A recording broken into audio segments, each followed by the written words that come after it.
Hello everyone, welcome to Gyansila. So লৈ আছো আপোনালোকৰ কাৰণে ADR revision class top 50 Assam GK MCQ. তো এই ভিডিওটি Assam GK ৰ ওপৰত 50টা কোৱেশ্চন ডিসকাস কৰিম. Assam GK মাৰাথন ক্লাস এটা হয়. তো পৰীক্ষালে বৰ বেছি দিন নাই যেহেতুকে এতিয়া যিমান পাৰি হিমান MCQ প্ৰেক্টিস কৰিব লাগিব. তো সম্পূৰ্ণকৈ চাওক ভিডিও আৰু 50টা কিমানটা শুদ্ধ হয় কমেন্ট সেকশনত জনাবলৈ নাপাহৰিব. আৰু ভিডিওৰ আপডেটসমূহ পাই থাকিবলৈ আমাৰ চেনেলটো আপোনালোকে যদি সাবস্ক্ৰাইব নাই কৰে সাবস্ক্ৰাইব কৰি থওক. তো আজি প্ৰথম প্ৰশ্নটোত আছে which of the following state is not situated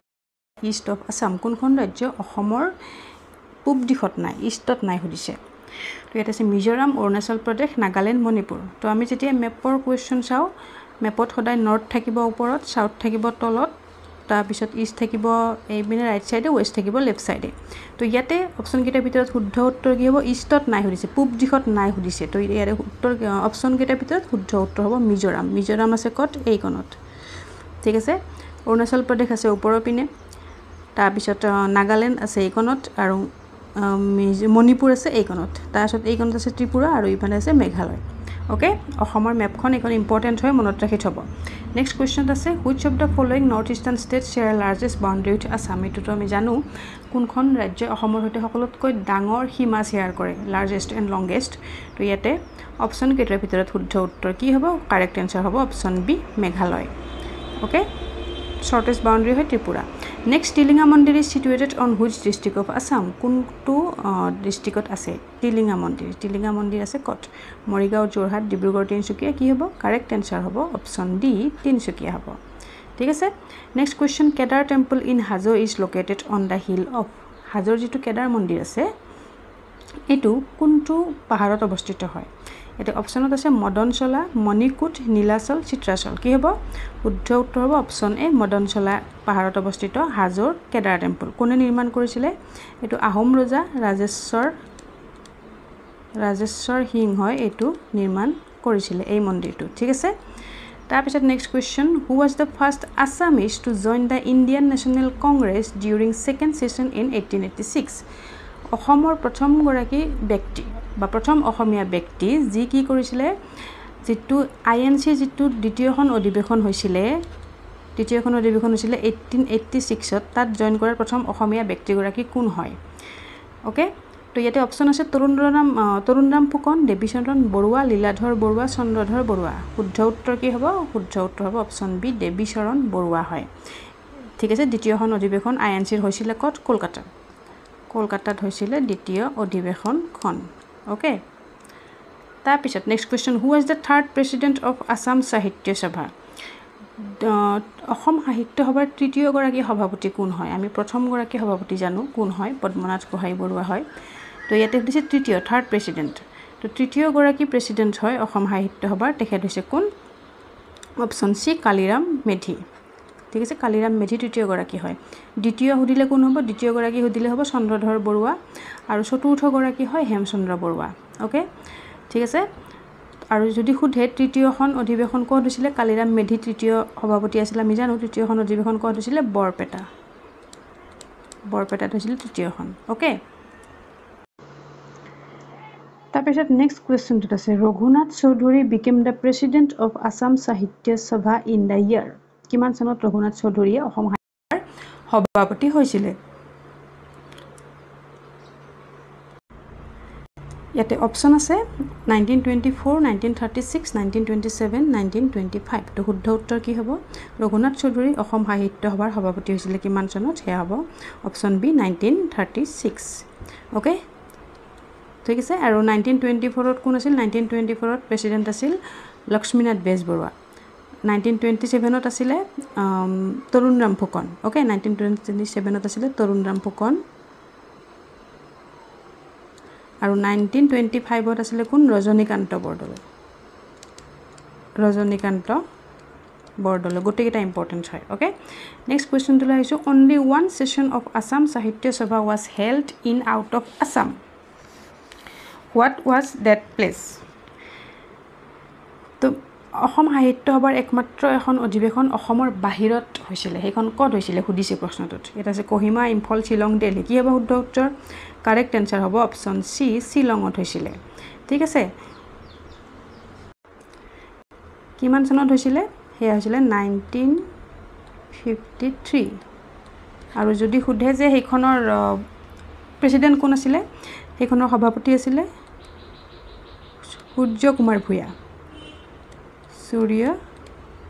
Kumar Bhuyan okay clear next question লৈ আহিছো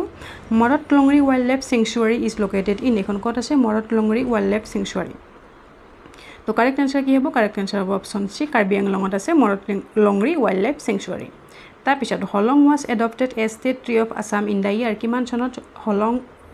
হলংক আমাৰ অসমৰ ৰাজ্যিক গছ হিচাপে ঘোষণা কৰা হৈছিল তো ইয়াত আছে 1960 1970 1987 আৰু 2003 তো কাৰেক্ট आंसर কি হ'ব উত্তৰ হ'ব অপশন ডি 2003 চনত সৰি 2003 চনত হলংক অসমৰ ষ্টেট ট্ৰি হিচাপে ঘোষণা কৰা হৈছিল তাৰ পিছত next question the founder of the Ahom kingdom Chaolung Sukaphaa ruled in Assam from 1228 to 1268 AD after his death who succeeded him কি সুধিছে প্ৰশ্নটোত যে আহোমৰ প্ৰতিষ্ঠাপক আছিলে চুকাফা তেখেতে ৰুল কৰিছিল কেতিয়াৰ পৰা 1228 ৰ পৰা 1268 চনলৈকে তেখেতে শাসন কৰিছিল তেখেতৰ মৃত্যুৰ পিছত কোন ৰজা হৈছিল ওকে তো ইয়াতে শুদ্ধ উত্তৰটো হ'ব কি শুদ্ধ উত্তৰ হ'ব অপশন এ সুতেউফা আছিলে সুতেউফা তেখেতৰ মৃত্যুৰ পিছত ৰজা হৈছিল ওকে আৰু ইয়াতে বাকি যিকিটা অপশন আছে এইকিটা এটা আহোম নাম হয় পপুলাৰ ৰজা কেজনমানৰ সুচেংফা কাৰ আহোম নাম হয় সুচেংফা হৈছে প্ৰতাপ সিংহৰ আহোম নামটো হৈছে সুচেংফা শুক্ৰাংফা হৈছে ৰুদ্ৰসিংহ আৰু সুতানফা হৈছে কাৰ শিৱসিংহ ঠিক আছে তাৰ পিছত next question which of the following is the first north eastern state curved out of Assam প্ৰথমখন নৰ্থ ইষ্টাৰ্ণ ষ্টেট যিখন অসমৰ পৰা পৃথক হৈছিল অসমৰ পৰা পৃথক হোৱা প্ৰথম নৰ্থ ইষ্টাৰ্ণ ৰাজ্যখন কোনখন হয় ইয়াতে অপশন কেইটাৰ ভিতৰত শুদ্ধ উত্তৰ হ'ব option A Nagaland next question which of the following district of Assam does not share any international boundary with Bangladesh কোনখন ৰাজ্য অসমৰ কোনখন ৰাজ্যই বাংলাদেশৰ লগত কোনো ধৰণৰ সীমা শ্বেয়াৰ নকৰে এটা আছে কাছাৰ কৰিমগঞ্জ ধুবুৰী হাইলাকান্দি কাৰেক্ট आंसर কি হ'ব কাৰেক্ট आंसर হ'ব অপশন ডি হাইলাকান্দিয়ে নকৰে বাকি কাছাৰ কৰিমগঞ্জ আৰু ধুবুৰীয়ে কৰে ওকে তাৰ পিছত how many north eastern states share border with Bangladesh north ইষ্টৰ কিমানখন ৰাজ্যই বাংলাদেশৰ লগত বৰ্ডাৰ শ্বেয়াৰ কৰে 4 5 6 7 তো হেয়া হৈছে কি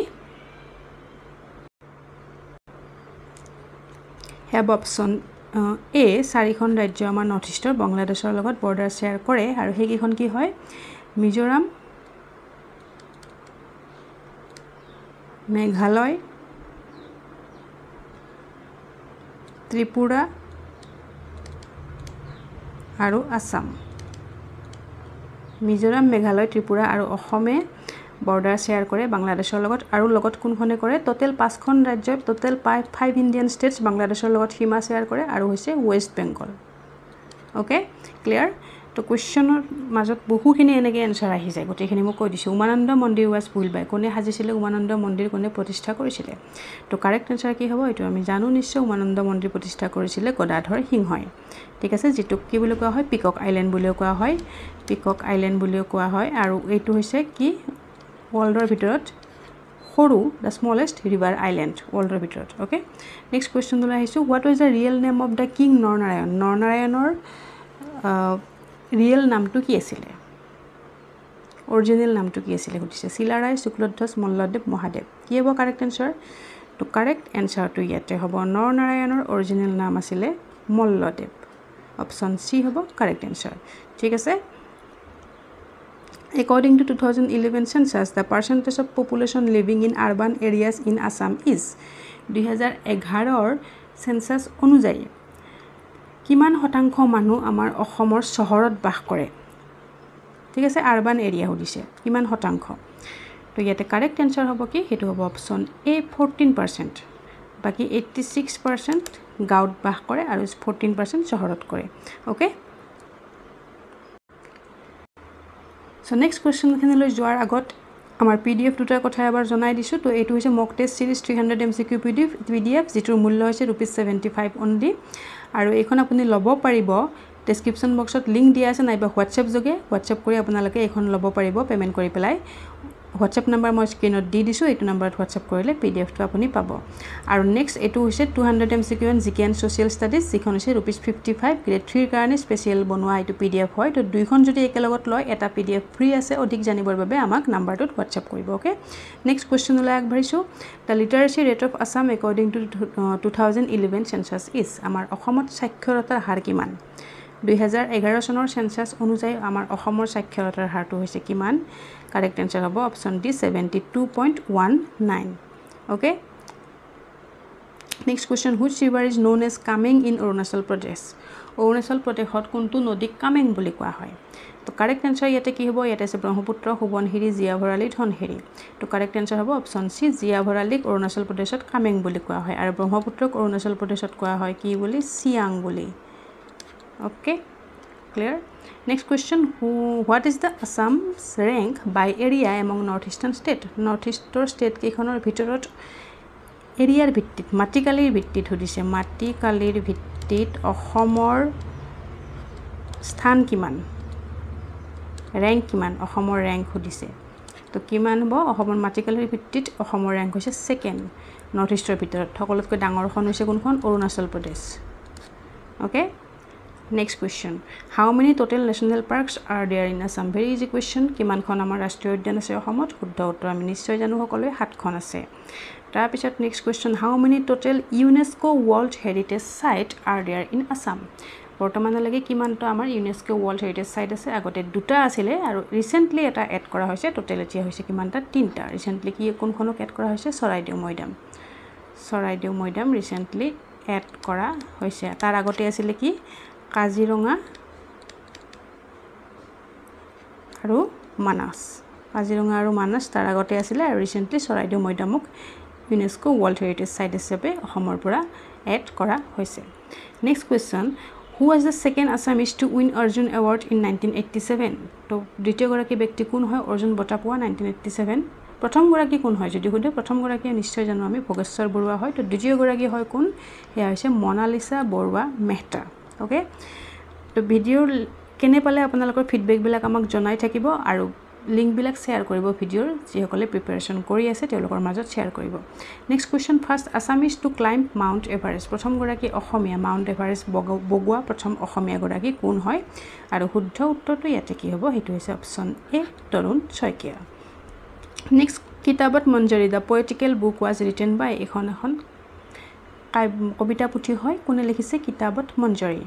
তেতিয়াছে বকুল কায়স্থ দুৰ্গাবৰ কায়স্থ হেম সৰস্বতী মাধৱ কণ্ডলে কি হ'ব শুদ্ধ উত্তৰ হ'ব option A Bakul Kayastha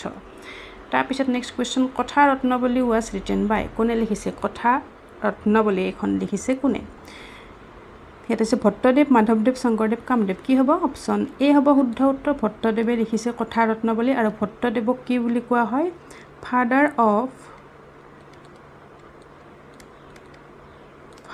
of Assamese prose বুলি তেখেতক কোৱা হয় অসমীয়া গদ্য সাহিত্যৰ জনক বুলি তেখেতক কোৱা হয় নেক্সট জন্ম ৰহস্য ওয়াজ ৰিটেন বাই কোনে লিখিছে এখন জন্ম ৰহস্য লিখিছে কোনে হেয়া হ'ব অপচন বি মাধৱদেৱ ঠিক আছে তাৰ পিছত next question Haribar Bipra was the court poet of কাৰ ৰাজদৰবাৰত কবি আছিল হৰিবৰ বিপ্ৰ তো হৰিবৰ বিপ্ৰ কবি আছিল কোনজন ৰজাৰ আৰু শুদ্ধ উত্তৰটো ইয়াতে হ'ব কি হেয়া হ'ব অপচন এ দুৰ্লভ নাৰায়ণৰ ৰাজদৰবাৰত কবি আছিল হৰিবৰ বিপ্ৰ ওকে তাৰ পিছত next question number 30 who introduce short story form in Assamese literature অসমীয়া সাহিত্যত চুটিগল্প সংকলন কোনে ইন্ট্ৰডিউস কৰাইছিলে এটা আছে চন্দ্ৰকুমাৰ আগৰৱালা ৰঘুনাথ চৌধুৰী লক্ষ্মীনাথ বেজবৰুৱা জ্যোতিপ্ৰসাদ আগৰৱালা আৰু শুদ্ধ উত্তৰটো ইয়াতে হ'ব অপচন সি লক্ষ্মীনাথ বেজবৰুৱা তেখেতে কি লিখিছিল আমাৰ এটো এটা সুধিব পাৰে তেখেতে লিখিছিলে আমাৰ অসমৰ জাতীয় সংগীত ও মোৰ আপোনাৰ দেশ গীতটো তেখেতে ৰচনা কৰিছিল আৰু এইটো ও মোৰ আপোনাৰ দেশটো কেতিয়া আমাৰ অসমৰ ষ্টেট সং হিচাপে গ্ৰহণ কৰি লোৱা হৈছিল 1927 এইটো পৰীক্ষাত সোধে ওকে তাৰপিছত who is popularly known as বনকোৱাৰ বুলি কাক কোৱা হয় আনন্দীৰাম দাস আনন্দ চন্দ্ৰ আগৰৱালা গজেন বৰুৱা যতীন্দ্ৰনাথ দুৱৰা তো বনকোৱাৰ বুলি কোৱা হয় কাক আনন্দীৰাম দাসক কোৱা হয় বনকোৱা ঠিক আছে যতীন্দ্ৰনাথ দুৱৰাক কি বুলি কোৱা হয় বনফুলৰ কবি বুলি কোৱা হয় আমি জানো গজেন বৰুৱাক কি বুলি কোৱা হয় শোণিত কোঁৱৰ বুলি কোৱা হয় আৰু আনন্দ চন্দ্ৰ আগৰৱালা তেখেতক কি বুলি কোৱা হয় ভাঙনি কোঁৱৰ বুলি কোৱা হয় আনন্দ চন্দ্ৰ আগৰৱালাক ভাঙনি কোঁৱৰ তাৰপিছত নেক্সট কুৱেশ্যনটো লৈ আহিছোঁ বাগ্মীবৰ ইজ দ্য নিকনেম অফ কাৰ এইটো নিকনেম আছিলে বাগ্মীবৰ বুলি কাক কোৱা হয় ইয়াতে আছে অম্বিকাগিৰি ৰায়চৌধুৰী নীলমণি ফুকন ৰুদ্ৰ বৰুৱা নবীন চন্দ্ৰ বৰদলৈ কি হ'ব শুদ্ধ উত্তৰ তো শুদ্ধ উত্তৰ হ'ব অপশ্যন বি নীলমণি ফুকনক কোৱা হয় বাগ্মীবৰ অম্বিকাগিৰি ৰায়চৌধুৰীক কোৱা হয় কি বুলি অসম কেশৰী বুলি কোৱা হয় অসম কেশৰী আসাম কেশৰী তাৰপিছত ৰুদ্ৰ বৰুৱাক কি বুলি কোৱা হয় লুইত কোঁৱৰ বুলি কোৱা হয় ৰুদ্ৰ বৰুৱাক আৰু নবীন চন্দ্ৰ বৰদলৈক কোৱা হয় কৰ্মবীৰ এইটো আমি জানো কৰ্মবীৰ বুলি কোৱা হয় নবীন চন্দ্ৰ বৰদলৈ ঠিক আছে next question the first Assamese film to participate in an international film festival was প্ৰথমখন অসমীয়া চিনেমা যিয়ে ক'ত পাৰ্টিচিপেট কৰিছিলে ইণ্টাৰনেশ্যনেল ফিল্ম ফেষ্টিভেল এইখন কোনখন হয় তো ইয়াতে আছে হালধীয়া চৰাই বাওধান খাই ৰঙা পুলিচ পুবেৰুণ এৰাবাটৰ সুৰ কি হ'ব শুদ্ধ উত্তৰ হ'ব অপশ্যন চি পুবেৰুণ ঠিক আছে আৰু এইখন যিখন আছে এৰাবাটৰ সুৰ এইখন কি হয় এইখন হৈছে ভূপেন হাজৰিকাই পৰিচালনা কৰা প্ৰথমখন ছবি এৰাবাটৰ সুৰ নেক্সট কুৱেশ্যনটোত আছে the film Puberun was directed by কোনে ইয়াৰ ডাইৰেক্ট কৰিছিলে এইখন ফিল্ম ডাইৰেক্টৰ কোন আছিলে তো ইয়াতে আছে প্ৰভাত মুখাৰ্জী জ্যোতিপ্ৰসাদ আগৰৱালা জাহ্নু বৰুৱা ভূপেন হাজৰিকা কি হ'ব কোনটো হ'ব শুদ্ধ উত্তৰ তো শুদ্ধ উত্তৰ হ'ব অপশ্যন এ প্ৰভাত মুখাৰ্জী কিমানটা কাৰেক্ট হয় 50টা কমেণ্ট ছেকশ্যনত জনাব আকৌ নাপাহৰিব আৰু চেনেলটো যদিহে ছাবস্ক্ৰাইব নাই কৰা ছাবস্ক্ৰাইব কৰি থওক next question number 35 gibbon wild life sanctuary was এইটো ৱাজ হ'ব লাগিছিলে ৱাজ এইটো ইজ হ'ব লাগিছিলে actually gibbon wild life sanctuary is located in ঠিক আছে এইটো এখন ক'ত আছে তো গিবন ৱাইল্ড লাইফ চেংচুৱাৰী আছে ক'ত এয়া আছে যোৰহাটত next question the movie doctor Bezbarua which was released in 1969 was directed by তো ডক্টৰ বেজবৰুৱা নামেৰে যিখন মুভি 1969ত যিখন ৰিলিজ হৈছিলে পুৰণাখন ঠিক আছে পুৰণিখনৰ কথা কৈছে তো ইয়াৰে ডিৰেক্টৰগৰাকী আছিলে কোন তো ইয়াৰে কাৰেক্ট এনচাৰ হ'ব কি সেয়া হ'ব কোনটো হ'ব অপশ্যন বি ব্ৰজেন বৰুৱা তাৰপিছত next question first women president of Assam সাহিত্য সভা অসম সাহিত্য সভাৰ প্ৰথমগৰাকী মহিলা সভাপতি এইটো বহুতবাৰ কৈ আহিছোঁ অলৰেডি নলিনীবালা দেৱী তাৰপিছত আছে শৃংখল দ্য বুক হুইচ ৱন সাহিত্য academy award in 1976 the book is about তো এইখন যিখন কথা কৈছে শৃংখল এইখন কি হয় সাহিত্য একাডেমী বঁটা পাইছিলে কেতিয়া 1976 কোনে লিখিছিলে যদি সোধে ভৱেন্দ্ৰনাথ শইকীয়া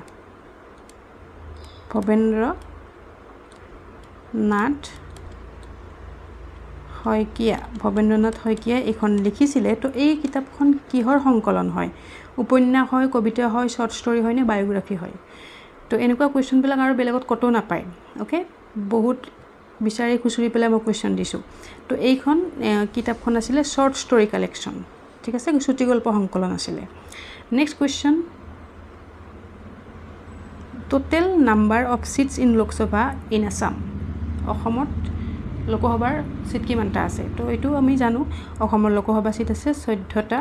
ৰাজ্যসভা আছে 7টা Assam Vidhan Sabha that means Assam legislative assembly seat হৈছে 126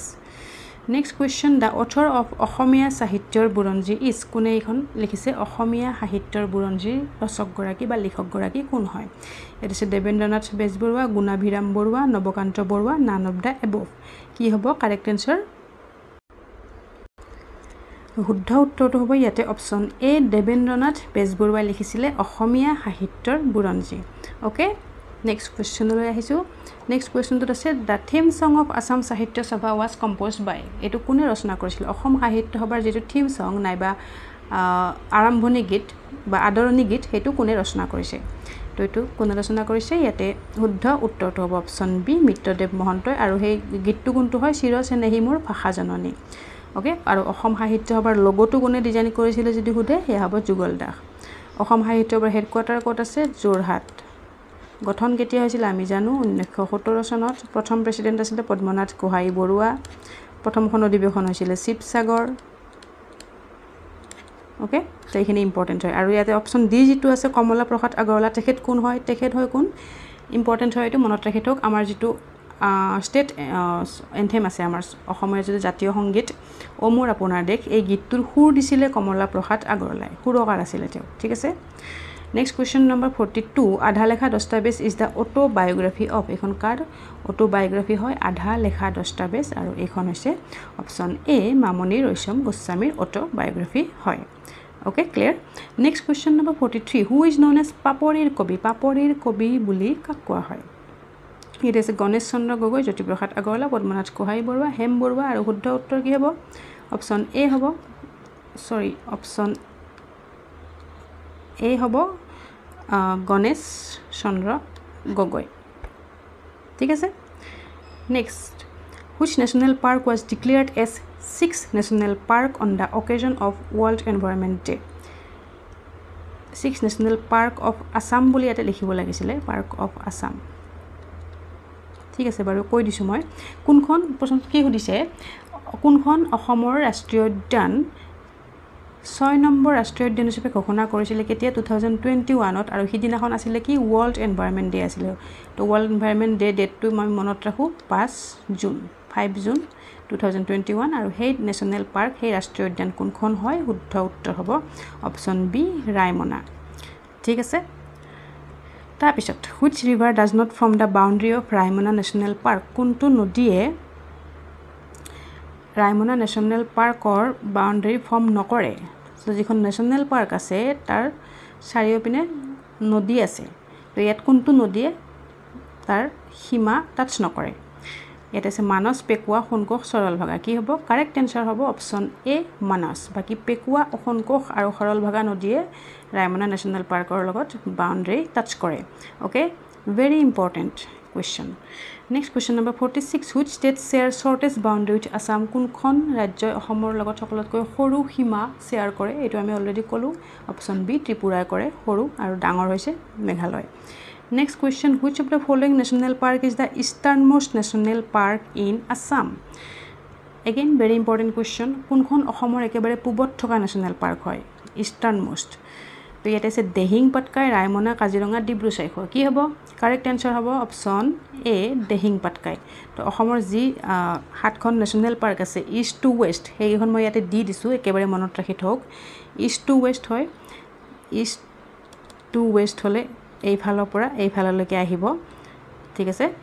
তো দেহিং পাটকাই আছে একেবাৰে ইষ্টত তাৰ পিছত আছে ডিব্ৰু সাইখোৱা তাৰ পিছত কাজিৰঙা নামেৰি ওৰাং মানাস ৰায়মনা একেবাৰে ওয়েষ্টত থকাখন হৈছে ৰায়মনা একেবাৰে ওয়েষ্টত আছে ৰায়মনা এটো হদিব পাৰে মনত ৰাখিব okay next question number 48 বেংসাটা the book was written by এখন কোনে লিখিছে বেংসাটা পুথিখন কোনে লিখিছিল এখন সাহিত্য একাডেমি এৱাৰ্ড পাইছিলে তো এখন লিখিছিল শুদ্ধ উত্তৰটো হ'ব ইয়াতে option D Apurba Kumar Saikia next who was the second person from Assam to receive Sahitya Academy Award again important question সাহিত্য একাডেমি বঁটা পোৱা দ্বিতীয় গৰাকী ব্যক্তি অসমৰ কোন হয় আমি প্ৰথম গৰাকী সকলে জানো প্ৰথম গৰাকী কোন হয় যতীন্দ্ৰনাথ দুৱাৰা হয় আমি প্ৰথম গৰাকী জানো দ্বিতীয় গৰাকীনো কোন হয় তো দ্বিতীয় গৰাকী হয় শুদ্ধ উত্তৰ ইয়াতে হ'ব অপচন সি বেনুধৰ শৰ্মা দ্বিতীয় গৰাকী হয় বেনুধৰ শৰ্মা তৃতীয় গৰাকী যদি সোধে বেনুধৰ শৰ্মা কোনখন পুথিৰ কাৰণে পাইছিল কংগ্ৰেছৰ কাছিয়ালি ৰোডত ওকে এই পুথিখনৰ কাৰণে পাইছিল আৰু তৃতীয় গৰাকী হয় বীৰেন্দ্ৰ কুমাৰ ভট্টাচাৰ্য চতুৰ্থ গৰাকী হয় বিৰিঞ্চি কুমাৰ বৰুৱা ওকে ওকে তাৰ পিছত একেবাৰে শেষৰ প্ৰশ্নটো last question for today's class is the shooting of Joymoti started in the year Joymoti shooting কেতিয়া হৈছিল কেতিয়া শ্বুটিং আৰম্ভ হৈছিল ইয়াতে জয়মতীখন আমি জানো মুক্তি পাইছিল কেতিয়া 1935 ত মুক্তি পাইছিল প্ৰথমখন অসমীয়া বল ছবি জ্যোতিপ্ৰসাদ আগৰৱালাৰ দ্বাৰা পৰিচালিত তো এইখনৰ শ্বুটিং আৰম্ভ হৈছিল কেতিয়া অপচন সি হ'ব শুদ্ধ উত্তৰ 1933 ত এইখনৰ শ্বুটিং আৰম্ভ হৈছিল কত চিত্ৰবন ষ্টুডিঅ' জ্যোতিপ্ৰসাদ আগৰৱালাই বনাইছিলে এইটো চিত্ৰবন ষ্টুডিঅ' বুলি এটা ষ্টুডিঅ' তেখেতে বনাইছিলে কত বনাইছিলে এইটো ভোলাগুৰি চাহ বাগিচা ভোলাগুৰি চাহ বাগিচাত তেখেতে বনাইছিলে এইটো চিত্ৰবন ষ্টুডিঅ' আৰু যিখনে মুক্তি পাইছিলে 1935ত জ্যোতিপ্ৰসাদ আগৰৱালা দেৱৰ দ্বিতীয়খন যিখন ছবি এইটো পৰীক্ষাত সুধিব পাৰে দ্বিতীয়খন ছবি মুক্তি পাইছিলে 1939ত কি নাম আছিলে ইন্দ্ৰমালতী ওকে ক্লিয়াৰ ঠিক আছে ওকে এইখিনি হয় আজি ভিডিঅ'টোৰ কাৰণে 50টা প্ৰশ্ন উত্তৰ কিমান শুদ্ধ হ'ল আপোনালোকৰ কমেন্ট আমাক জনাই থাকক কিমান শুদ্ধ হ'ল স্কোৰটো আমাক জনাবলৈ নাপাহৰিব আৰু আসাম জিকেৰ ওপৰত যদি এনেকুৱা ধৰণৰ কোৱেশ্চন আনসাৰ আপোনালোকে বিচাৰে একেলগত পঢ়িবলৈ বিচাৰে তেতিয়াহ'লে এই দুটা আমাৰ ই-বুক আছে PDF আছে যদি ল'ব বিচাৰে ল'ব পাৰিব WhatsApp নম্বৰ ডেসক্ৰিপচন বক্সত দিয়া আছে তাত গৈ পেলাই আমাক কন্টাক্ট কৰিলে এই PDF দুটা আপোনালোকে ক্ৰয় কৰিব পাৰিব ওকে সো ঠিক আছে আৰু যদি চেনেলটো আপোনালোকে সাবস্ক্ৰাইব নাই কৰে এতিয়াই সাবস্ক্ৰাইব কৰি থক নেক্সট এনেকুৱা ভিডিঅ'বিলাক আপোনালোকে সদায় পাই থাকিব so that's all for today till then keep learning keep sharing see you soon